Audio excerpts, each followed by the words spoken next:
السلام عليكم. لا تنسوا الاعجاب بالفيديو والاشتراك في القناة تشجيعا لنا لنستمر بنشر المزيد إن شاء الله. بسم الله. نفتتح القناة بالتكلم عن شخصية في وجهة نظري، شخصية غامضة مشاكسة محبوبة وأيضا مظلومة. نعم، هو اللاعب الألماني توماس مولر. فما هي الأندية التي لعب لها؟ ولماذا وصفته بالشخصية المشاكسة؟ وما هي الأرقام الخاصة باللاعب؟ ولماذا برشلونة تكره هذا اللاعب؟ كل هذا وأكثر تجدونه في هذا الفيديو إن شاء الله.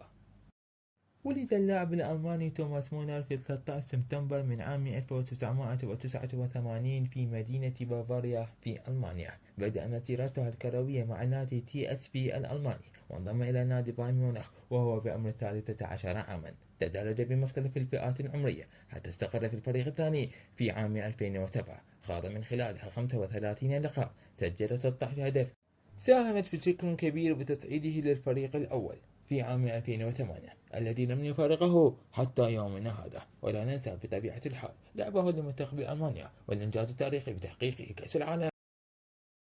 للعب العديد من الإنجازات، لعل أبرزها تحطيم الرقم القياسي بعدد التمريرات الحاسمة في موسم واحد من خلال 21 تمريرة حاسمة، بالإضافة إلى تحقيقه للمركز الخامس بالكرة الذهبية.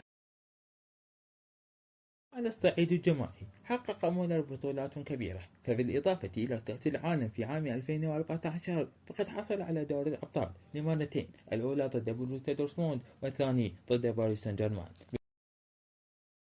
اللاعب فريد من نوعه، يلعب في جميع مراكز خط الهجوم وأيضا في خط الوسط. أشرف على تدريبه العديد من المدربين، أبرزهم يوب هانكس، غوارديولا، إفليك، بالإضافة إلى أنشيلوتي.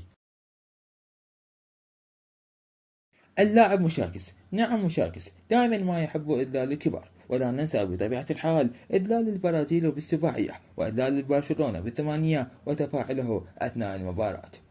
والآن نرفق لكم أبرز إنجازات اللاعب مولر.